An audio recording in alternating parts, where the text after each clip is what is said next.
Okay, there it goes. Streaming live. Which person got it?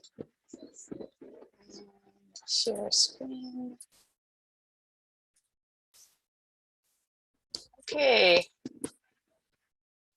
So today we're talking about achieving competitive advantages with information systems. There are a number of objectives for the class, which are in the slideshow. This is on the Moodle site. For those who don't know, there are some resources on the Moodle site. Hopefully everybody is in a tutorial with either Dr. Campbell or myself. I found out today that there are a number of students who are going to be joining from the franchise that are just joining shortly. So I don't know if they're here today. I hope they are. Yes, that's Joshua. What's that? I'm just making it clear that that's why I wanted to speak. Oh, Yes, well, that would be in the first category. Yeah, I was willing to talk to all the community college students together, even though I'm not an expert on that issue, but certainly because that is a practical matter that not everything is written in the handbook. Okay. All right, so let's do that back on to everybody. So don't who get it yet, but after people in the class. This class, the class called Information Systems, is all about how to use basically automated computer systems in organizations, both business and nonprofits, so that it will work effectively for the organization. Yes, that's another class. So all the weeks that we've done so far.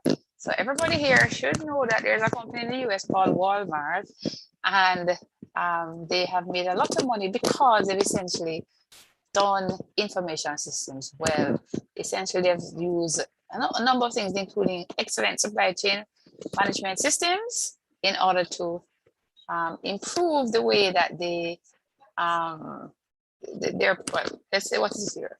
So this says that they had the problem was the formula for inventory replenishment was not working for fresh produce. And customers were complaining about poor quality and availability. And so they created a new inventory management system to track these, to track products that were in transit and stock.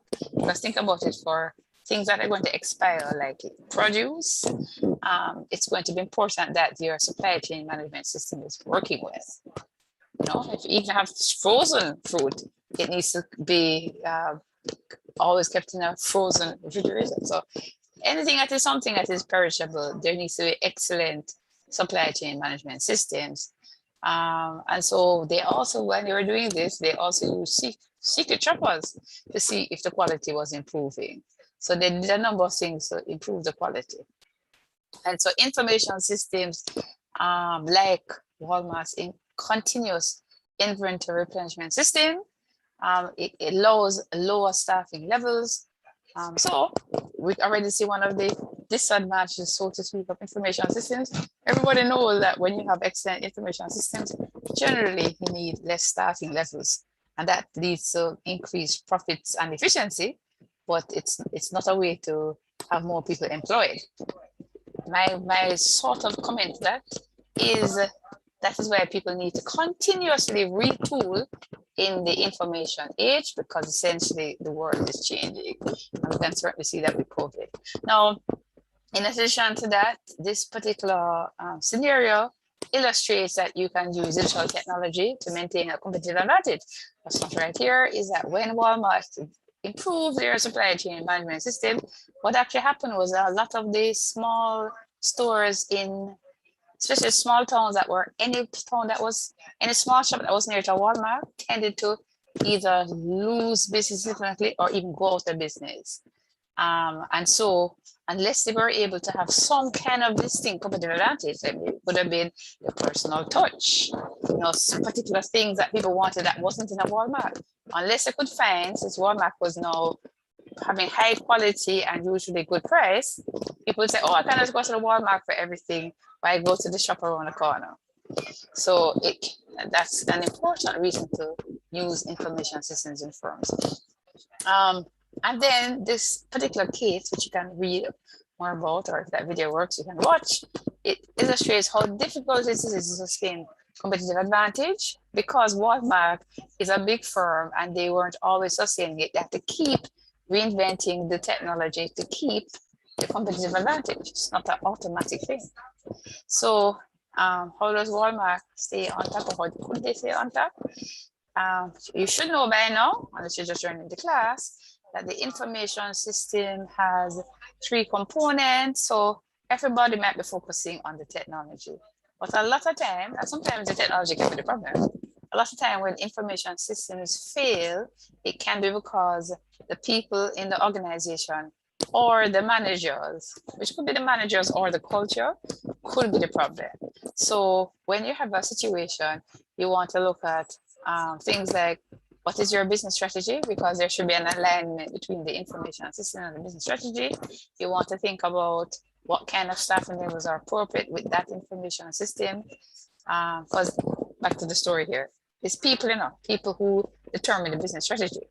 So it's typically the senior managers or the executives, but in some firms that are forward thinking, they might actually use a sort of democratic process where all the people in the firm are represented from all sections, help to determine business strategy. But this is very important for the business staying on top. So people are important. And what is not here is people's attitude towards technology is going to be important, because if they're resistant, then you may not have the information system actually work. And in the organization, we have to look at the business processes to see if they need to be re-engineered. There's a cultural issue, which is in between people and organization. And you want to, in this particular case, look at producing inventory management systems that implemented properly. So because they did this, they went from a situation where there was a inventory that was literally expiring, and then when they fixed it, they could reduce amount of expiring inventory and still compete on price. So once they put in the information system, they could improve the quality and availability on source shelves, and that led to increased sales. So we're going to talk about Michael Porter. Michael Porter is or was, in fact, I should have Googled him again. He is or was a Harvard business professor. So he definitely worked at Harvard. And he came up with a thing called the competitive forces model, which is not computing, it's basically a business model. So there are 5 components: traditional, competitive, new market entrants, substitute products and services, customers, and suppliers. So the traditional competitor. So the idea here is very simple. What is important if you have a business that wants to compete in an industry? They are the competitors, they are the new market entrants, and in terms, in fact, let me just talk about them each in turn. So for traditional competitors, you want to think about have they come up with new products, ways in which they're more efficient, ways in which you can switch them easier. Sorry, as an example of switching, I think it's Flow, I don't know which one. One of those telecom companies in Jamaica have said that you can change your phone without any cost. That would be 0 switching cost. You guys must have heard of that. That would be an example. So I think you would understand these other 2 without explanation. But often, if it's very important to change a bank, there's some switching costs. You have to go to the bank, request whatever. You go into a bank in Jamaica, you actually need to produce all kinds of, yes, I thought it was Flow, but I didn't want to do wrong. Thanks, Ajani, for that clarification. Yes. I don't know if I should in fact, let me just give a side note, because this is information systems. I probably should wait though. I'm going to give a Flow example of information systems that has me very concerned about the operational efficiency of the company. But let's move on. So we have new market entrants. So we have to think about, is there any new market entrants? So I mentioned telecom. What's the name of that company that actually failed the other day? I mean, no, it's years now. In the telecom industry. What was the third? There was a third, I'm sure one of you must know. What was the third name of the phone company? What's the name again? Claro. Claro. Why is it so long I don't remember the name? Right. So years ago, that would have been the new market entry. And clearly for telecom, I don't know if you guys don't know, it's a lot of money to enter a telecom market. Can anybody give me an example of a company that would have low barrier to entry? That is not on the screen. So they give here food industry versus microchip. So obviously the microchip industry is a lot of money to enter, and depending on the type of food, it may not be very expensive. Yes. No, so can someone give me an example of a company other than what does do here, or type of company that doesn't cost much money to Clothing. enter? Clothing. Yes. Okay. Just depend on what Depend what you mean by that, because as. if what you mean by clothing is that, like, you know, I see in Jamaica, like in Halfway Tree, people are selling clothes on the street. In a traditional, across the whole globe, normally when they sell clothes. So the thing is, clothing can be actually low barrier to entry, because you can't even sell it online. So You see, it does depend on what you deem as a lot of money, to be yeah, man, honest. obviously it depends. I would agree. So if you want to make a generalization, we all know already that selling things online have a lower barrier to entry than in a face-to-face in general, especially since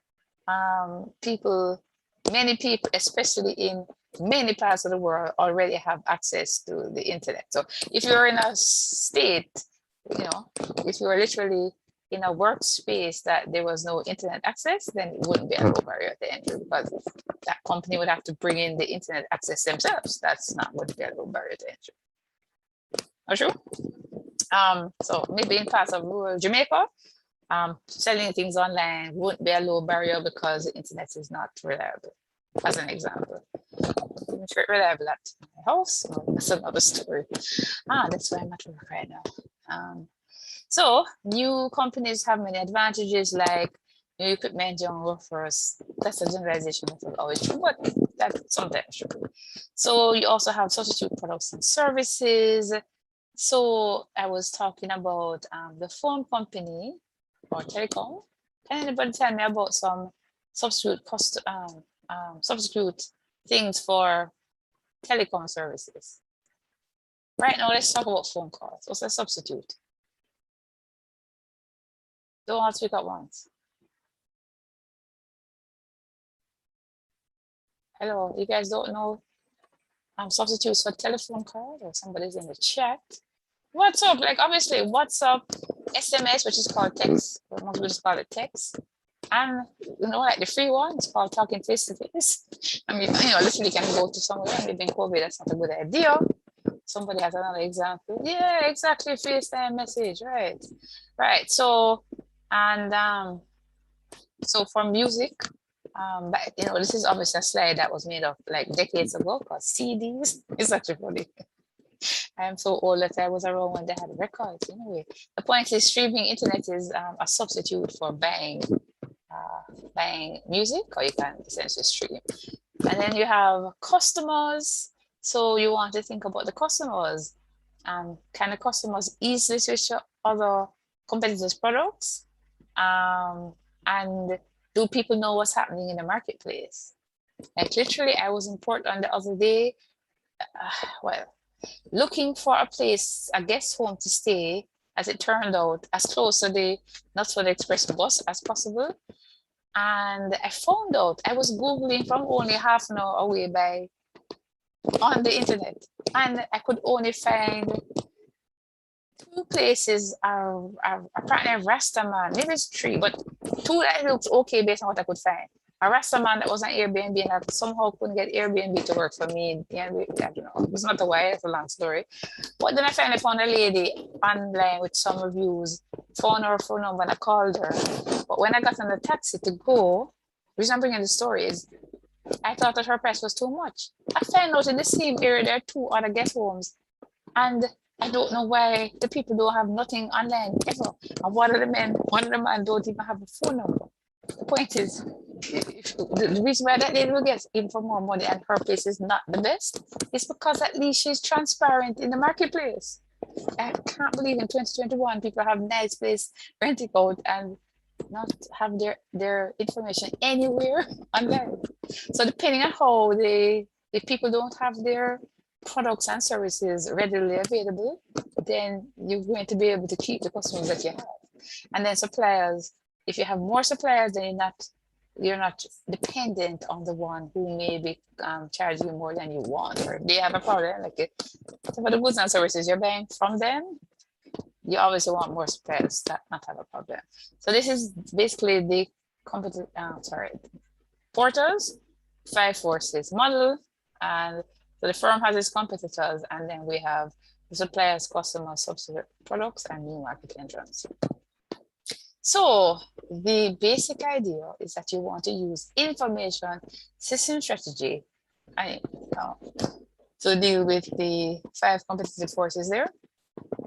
Now, we mentioned already in previous classes that some businesses fail because they invest in information systems that do not align with their business objectives, or, which is not here, or that are aligned but don't work. So 75%. So obviously, if you do things that is not in line with your goals, it's going to lead to lower profits. So the idea is to identify business goals and strategies, break these down into concrete and in specific activities and processes, figure out some metrics for measuring, as in metrics just means you have specific things you're going to measure. You know, like if we're back to the telecoms, it seems to me the telecoms in Jamaica need to not only have metrics like number of phone calls and whatever credit per month, they also probably, in my opinion, need to have metrics like customer satisfaction. I don't even know how they would. Facts. Oh, everybody gonna say facts, yeah. They need to have something like that because I don't want Clara, I want a third telecom. I want a third telecom. I soon tell you my flow story of the last few days. I actually told somebody I must give the story in class because it's an IS situation.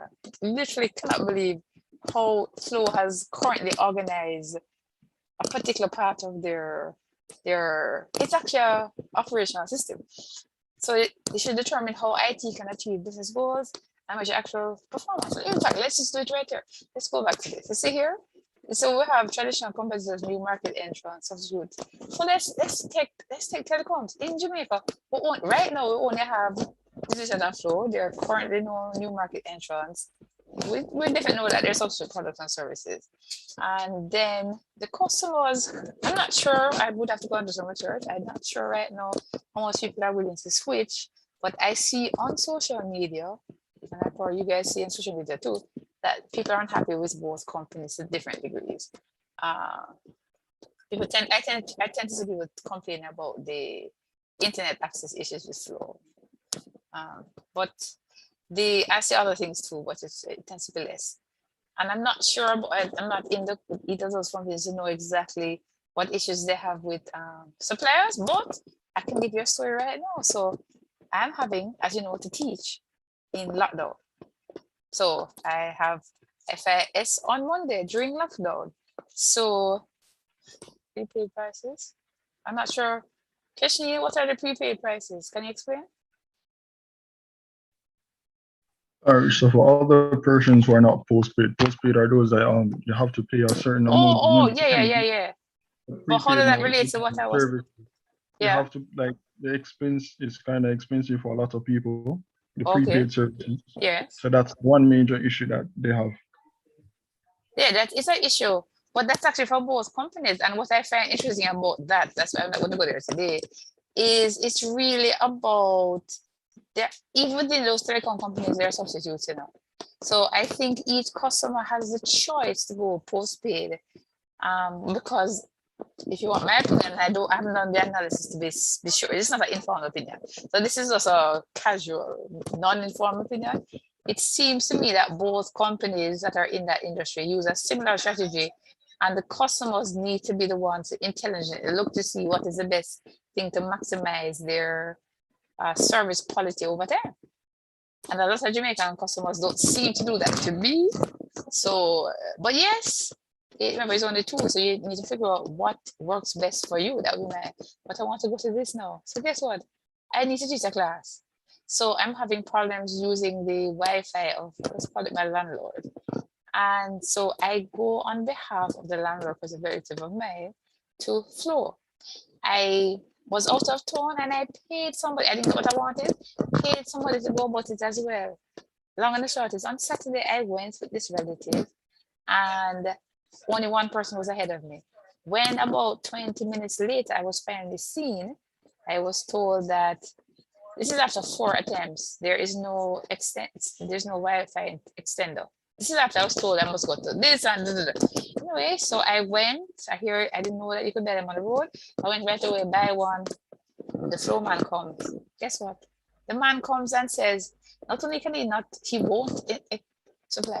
He replaces the modem and basically it doesn't improve my service. So I went through all of that, including going to Flow 4 times.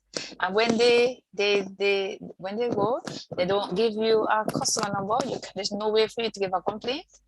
Even when I went on by the second time, and I'm trying to say, could I get some reference number?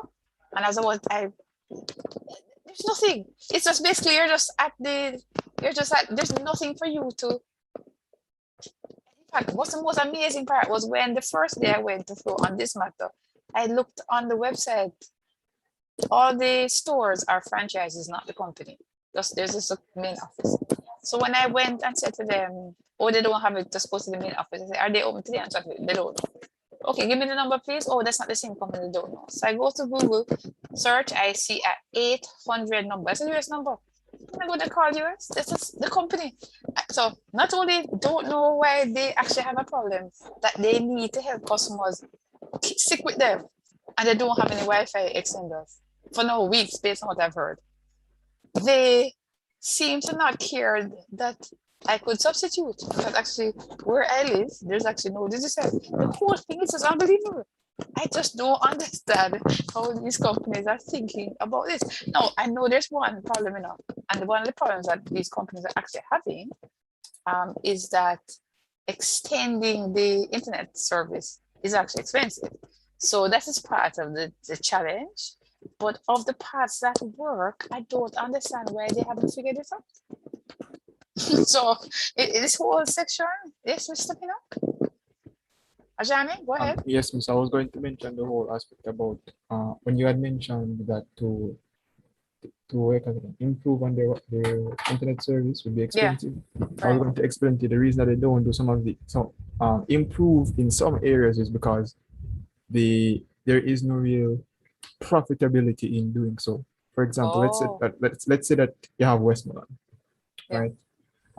You go to the very hilly parts of Westmoreland. People need internet, but there is none. Are you going to be willing to spend, let's say, $1 million US? Arguments, and you're only going to eat at this because that's standard rate for everybody. You're not going to make it back. Right. So, and even if what you realize is that even in where I live, internet is fairly decent. I don't really live in a rural area. But if you compare what I'm getting here versus somebody who is in Kingston, what they're getting in Kingston, no comparison. Right? I see people, based on what I know. Hugs and condolences. I don't know what to say. Well, yes, based on what you know. Is still there, Ajahn? Oh, sorry. You said something? I mean, no, I said condolences. Oh, thank you. I don't know what to say. So like there's many reasons why people from rural areas tend to migrate to the city, right? So let's move on. So there tends to be different approaches that people use to get a competitive advantage, right?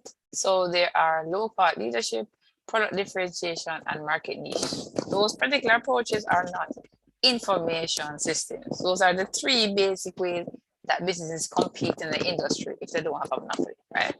And then for each of these strategies, you can use information systems to execute the strategy that the company has decided. So for example, low-cost leadership, you can use information systems to reduce your operational costs and low price. Back to, let me just interrupt myself. Back to what Ajani is saying. The only way I think that's going to ever be addressed, Ajani, is probably would have to be regulation by the government. regulation to say this is something that they're requiring and they're giving them money, or a gift from some altruistic outside of Jamaica thing that is for them to look good. Like, sorry, my take on Bill Gates foundation is mostly for him to look good. So he has big, so I think you guys need to apply to the Bill Gates Foundation, because I know they gave money to a library in the past. So that's what you guys need to do. Either manage to get a regulation that will force cameras to do it. That sounds very unlikely. or get a because there's so much money, get some kind of outside foundation. You know, because the digital and the other foundations, they all don't have that much money. The kind of money it's going to take. That's I don't know how you can get that to happen, but that's my 2 cents on that. So in terms of low cost leadership, which is basically getting the product at the lowest cost so that you can get the price low, so people are willing to buy the product. What Walmart did is they not only had inventory systems that were better, that led to minimize the inventory at the warehouse, and so they could have efficient customer response systems. So product differentiation, the idea there is that you have a product is different than the typical company in the industry. So probably, I don't know if you guys might disagree. I have no idea. So I have no opinion about phones. So for a very long time, especially in the US, there are a lot of people who are very enthusiastic about the range of iPhones. I literally just got a phone from my brother yesterday, which is a Google phone. And he said it's the best phone he's ever used. I'm waiting to see. I don't use it yet. Waiting to see how good it is. But I'm going to expect that everybody here knows how Apple has innovated. But if you don't, you can go Google it, because we don't have time to go through that history. Cap? What is cap? I'm not sure what the cap is. Cap of what? The Google phone is still not the best. No, I didn't say Yo, it's the keep best. quiet. Yo, brother, keep Yeah, quiet. man, that's why I said, oh, lies.com. What I was saying, I didn't say it was the best enough. For a long time, many people in the US, in fact, let's say it a different way. There still is, but there was a time for certainly at least 10, if not 2 decades, that many people thought that all Apple products were the best. No, that's factual. Didn't say it's the best enough. That part I just said, not to say US. So for all of those who want to discuss this, I really personally don't care. So let's take Google, the company. Certainly, we're not going to debate whether they have the best search engine, because they still do, as far as I know. But they have other things about them. Oh, so we're going back to. Oh, you know what? I remember something in my FIS class I forgot to bring up. Yeah, guys, we're not going to, guys, if you can manage to afford phones, I hope you can manage to afford textbooks as well, but we're not going to worry about which phone is the most. Everybody is laughing about who's, but anyway, let's talk to something else that might be more like less debatable. So I have never used customized sneakers in my life, and I love wearing sneakers when I'm into fitness, but they're making all kind of things much more customized. So apart from which products do you guys use apart from phones that you believe that product differentiation makes you buy the product, meaning that it is in some way very different? Because I'm actually wondering which product that I buy because of product differentiation. Oh, that you got a leather shoes. That's very unfair. Go ahead. I would say for me it's shoes, mainly because for many years there are not many shoe brands I can say I really like this one and I'm to stick with it. But sorry, I don't. You mean dress shoes or sneakers? Shoes in general. Oh, okay. All right. So for example, like I know some persons will stick to like a Puma, or somebody say. Well, one person said they would never wear Puma, but I know persons who would buy Puma. Some persons only stick to Nike. I am personally I like a brand called Vans. Okay. You know, not everybody might like it, but it is my cup of tea. So for me, that's one thing. Sorry, I'm into lifting weights and cardio. You know, and I do a lot of walking as well. All I've found out is that I definitely don't like the non-brand. I actually wanted to buy a non-brand for policy, but I found out that all non-brand sneakers literally are made so poorly that I don't buy them anymore. So I just mix it up. I just buy anyone that's on sale that fits me, that doesn't look ugly. That doesn't sound Oh. ridiculous. So I don't. The only thing I would love about a shoe is that, you know, if the shoe itself could count my steps and maybe change its like support depending on whether I'm doing weight training. If it was like that, I would probably, if that was the kind of product differentiation, if the shoe was like super smart, I would find that cool. But I just buy any brand. I don't really see all the fuss about it. I mean, I understand that, you know, but for Yeah. some people, some brands have a certain aesthetic that they like. Right, I'm still waiting So, for that. That's And then when I think about Puma, I just think at the end of it, wouldn't it have been so much better if Jamaica, even a rich Jamaican, had the money to manufacture, because the amount of money that German company made through Usain Bolt being very performance. It wasn't just his academic performance, not his academic, not just his athletic performance, but his ability to entertain. That's what they made hold of money. So I'm like, if I buy a phone, which I have before, I just go, why am I making this company even richer? But anyway, but the point is, we know that some products are clearly in people's minds. There's some things that you buy because you believe, either because you believe or it actually is better. Sometimes it's really about belief. So a lot of Apple, I think, especially these days, in my opinion, I don't care who's going to think, some of Apple now is more about old-time marketing, my opinion. Sorry, anybody who's going to like, you know, Apple used to be the best, in my opinion, and now in some of their product line, my opinion. Not my informed opinion, because I'm using Apple, so I don't know for sure. But I think it's now like it used to be the best, and well, no, we're not so sure. But yeah. Anyway, so you can also focus on a market niche. So you can decide as a company that you're going to look at a specific group within the entire thing. So like we're talking about sneakers, we could decide to look at only the athletes, or we could decide to look at senior people who use sneakers as an example, right? And anyway, if you go to a niche within a particular industry, you want to analyze that particular information to figure out how to sell to that group. So you can analyze the customer's buying habits and preferences, and then have pitches like online to those small target markets. So for example, in Hilton Hotel, they basically tracked their guests to figure out their preferences. And then when they came again, they were basically like, oh, this person likes cotton sheets and a dove pillow. So they gave them about what they wanted. And once the guests felt like they were catering to their needs, so they were, it led to people, more return guests and greater profitability. Information systems can strengthen customer and supplier intimacy. So intimacy just means like knowing more about, right? So customers and suppliers. So when the reason why we mentioned last week and the week before that there are 4 types of information systems that can lead to effective and efficient systems. The enterprise services, and those are the enterprise resource planning systems, which helps with integration within a firm.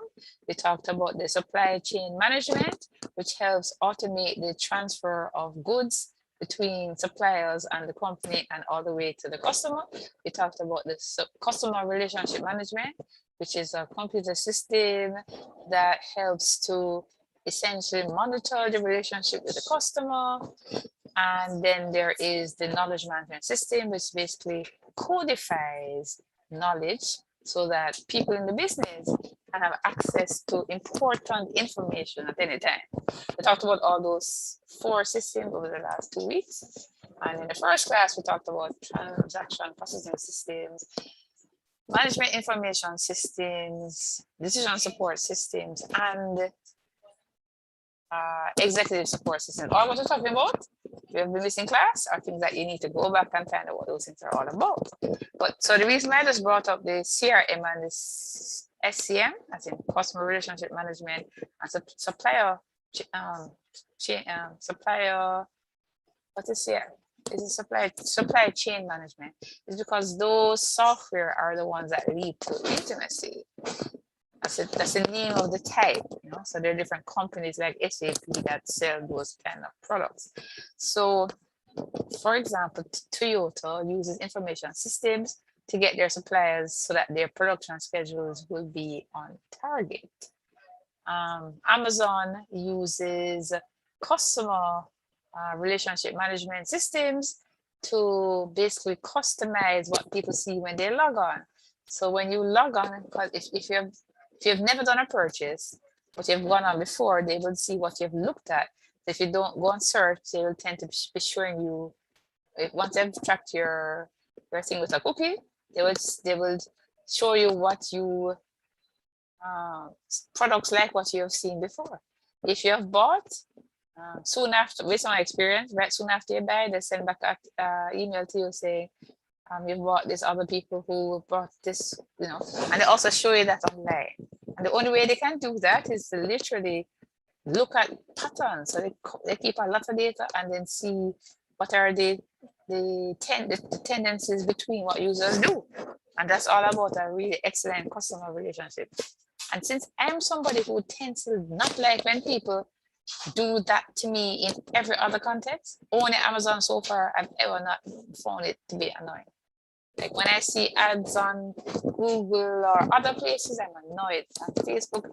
But when I see it on Amazon, I mean, literally, when they email me, they don't email me too much. When I see it online, it's nothing perfect, but it's always in a way that I never know it. So I definitely agree that they do it well. And they've invested in good customer supply chains that led to, you know, quote unquote intimacy. By the way, one of the issues with information systems, they can know you, so to speak, better than you know yourself, because they're tracking what people are doing. So, so information systems, if they're done right, can actually lead to a company being more competitive. And we had some examples: Walmart, Apple, Amazon. And yes, at the end of it, if Apple is not as profitable as it used to be, at the end of it, it's lots of things. Remember, you know, if you go back to this slide, let me see what I'm going to this one. People, organization, technology. Company doing well with information systems. It's not just the technology, the people and the organization. So in my opinion, part of the reason why Steve Jobs came back to Apple was because for all of his faults, he was a innovative thinker that helped Apple succeed. And so at the end of it, the people, the organization, technology are all important to making any company do well. So yeah, so we passed all of this. Let's go back to where we are. Yeah. So at the end of it, it's right here. What I'm saying is right here. So moving on to this. So in terms of the internet, and by the way, I hope everybody here knows the difference between the internet and the World Wide Web. You know, in fact, let me just ask you, what am I going to tell you? This is INT 1001. Don't all speak at once.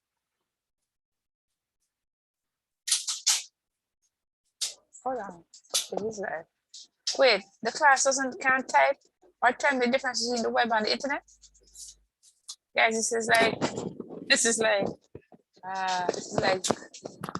really basic stuff. Okay, let me go again. Was the internet before the web or the web before the internet? Can't answer that. No, I'm You worried. have to have the internet first, because the internet is the whole network. Oh, thank you. Good. So let me just quickly give one little partial definition. So we all know that the internet is a network of networks. And so it's hardware, it's literally connection of hardware and cables. And just wireless as well. But the web is a software using hypertext transfer protocols that enables people to see websites. So yeah.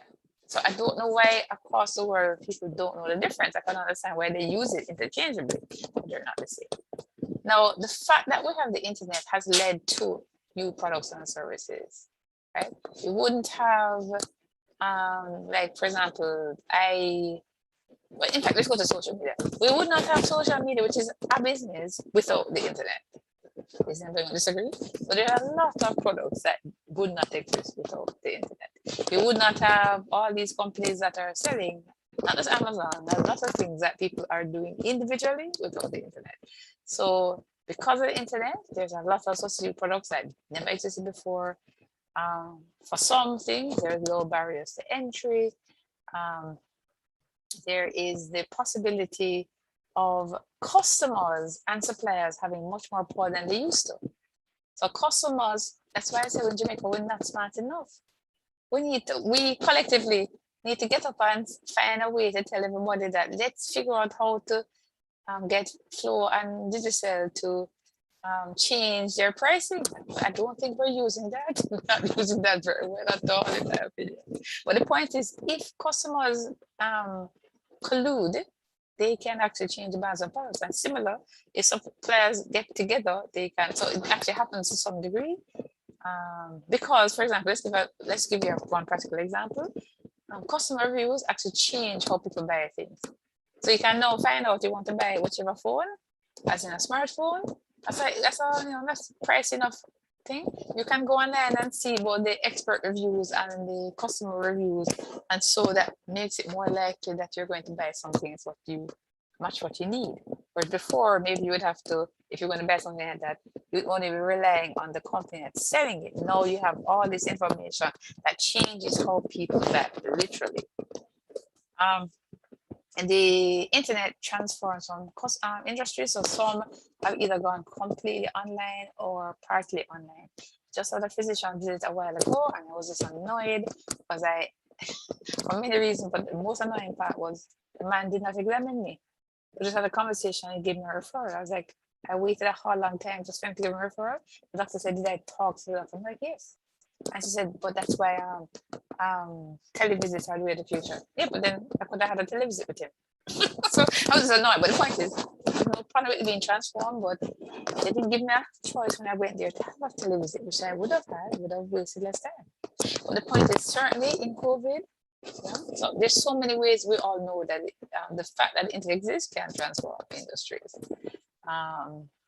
And there are so many opportunities for new markets, building brands, and large customer bases. And so, guys, this is a time that if you're thinking of starting a business or helping a company with a new strategy, including somebody could be a parent or your grandparents or your relatives, this is the time, because people are focusing on the net. And so this is a time to see if that can happen.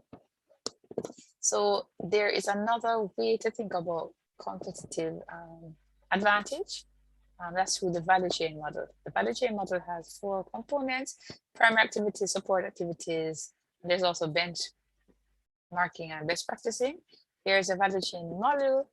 The idea is if a firm internally sets up a value chain properly, the firm will give more value to its customers. So there is inside the company, these are the primary activities: inbound logistics, operations, sales and marketing, service, and outbound logistics. So the inbound logistics includes that you're going to automate how the firm moves things inside. The operation is how you do that thing. The sales and marketing, you can computerize it. The service, whatever that can, this is examples on here. The service can be automated in some cases, and then you can ship. And then these are all supported by technology, procurement, as in how you order, HR, because human resources are needed in any firm, if there's only 2 people, and some type of administration and management. And all of these, depending on the company, can have different kinds of computer-based systems. And so we know already that the value chain for a firm is not just the suppliers and the distributors that goes to the customers, it's the whole value chain. So there could be a whole long list of suppliers and suppliers and suppliers, which is going to go to the firm. And the idea is if this is automated, this chain, then the firm is likely to give value to the customer. And that's the goal of all businesses. if you give a lot of value, whether it's real or perceived, customers will buy more and more and more. And I think we're actually out of time. Yeah, 3 minutes too. So in terms of the, in fact, I'm gonna go back to this.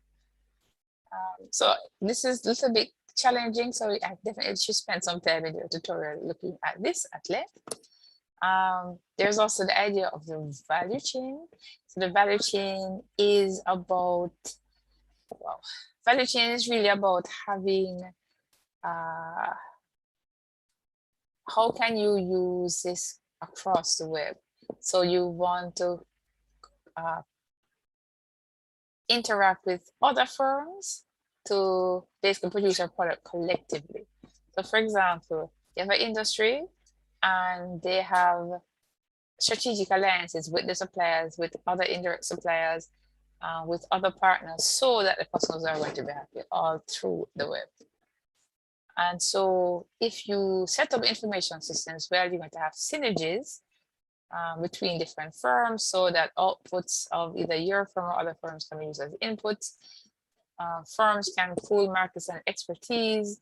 You can lower costs and generate profits. And these can be done by information systems. At the end of it, usually a firm has a core competency that they can use information systems to improve that. For example, that could be anything from being a best package service dealer or the best miniature parts dealer. And for example, these things come from knowledge. And so it comes from knowledge and from innovation. Those need to be documented well and supported through information systems. There are many ways to do that. And you're not going to really learn that all the way in class. So some of the things that will be helpful is having good network economics, possibly having a virtual company, thinking about disruptive technologies. By the way, some companies believe that first movers always do better than fast followers. It actually depends. But sometimes the first mover in a disruptive technology makes the most money, but sometimes it's a fast follower.